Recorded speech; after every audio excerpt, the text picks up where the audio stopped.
Résumé de l'épisode précédent. Ulysse a retrouvé son père. Ils sont en train de festoyer lorsque Pénélope vient les prévenir. Les familles des prétendants arrivent armées pour obtenir vengeance. Oumariaka demande à Pénélope d'intervenir pour éviter le combat. 96e épisode où une vraie paix s'instaure à Ithaque. Quelques rares boucliers renvoyaient les éclats du soleil couchant sur les visages des combattants, comme si le sang qui s'apprêtait à nouveau à couler marquait déjà la figure des adversaires.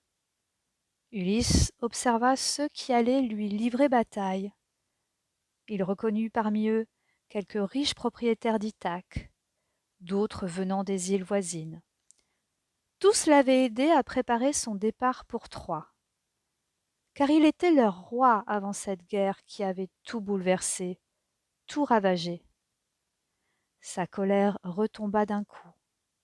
Un léger soupir lui échappa. Se battre, encore se battre, et contre ceux qui furent ses amis. Voyant qu'Ulysse hésitait à envoyer sa lance, le père d'Eurimaque s'avança. « Ulysse, tu es un ingrat. Sans nous, nos hommes, nos vivres, tu n'aurais jamais pu partir te couvrir de gloire sous les murailles de Troie. Et voilà comment tu nous remercies, en tuant nos enfants. » Sans attendre la réponse, il envoya sa lance sur Ulysse. Aussitôt les assaillants, qui étaient 10 fois plus nombreux, se ruèrent sur Ulysse et ses amis. C'est alors que Pénélope surgit de la maison. Elle se jeta entre les combattants en criant « Halte! Arrêtez-vous donc !» Surpris, chacun abaissa son arme. « N'avez-vous pas honte ?» cria-t-elle. « Vous massacrez entre vous? Mais qui est coupable de quoi? Vous tous! Vous avez laissé vos enfants déshonorer la maison d'Ulysse pendant des années. Vous les avez laissés non seulement s'installer chez nous, profiter de nos réserves et de nos serviteurs, dégrader notre palais, mais surtout, qu'avez-vous fait, vous, parents, pour qu'ils cessent de m'humilier ?» Un nouveau coup de tonnerre retentit, comme si Zeus approuvait sa colère. Elle poursuivit. « Êtes-vous venus les chercher pour les renvoyer à la maison? Avez-vous cherché à connaître la manière dont ils se comportaient? Vous saviez qu'ils s'enivraient et m'insultaient sous mon propre toit, n'est-ce pas ?» Pénélope plongeait son regard étincelant dans les yeux de chacun des hommes armés qui lui faisaient face.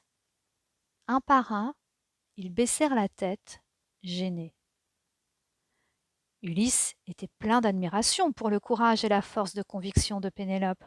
Rien ne semblait pouvoir la faire taire, comme si après 20 ans de silence, les mots se libéraient soudain. « Vous ignorez ce que j'ai souffert pour repousser les avances de Pourceau.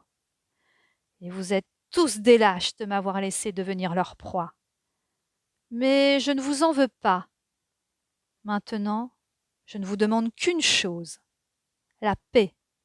Jetez vos armes et que chacun rentre chez soi. Si vous massacrez mon mari et mon fils, vous ne ferez pas revivre vos enfants, mais vous poursuivrez leur œuvre de destruction. »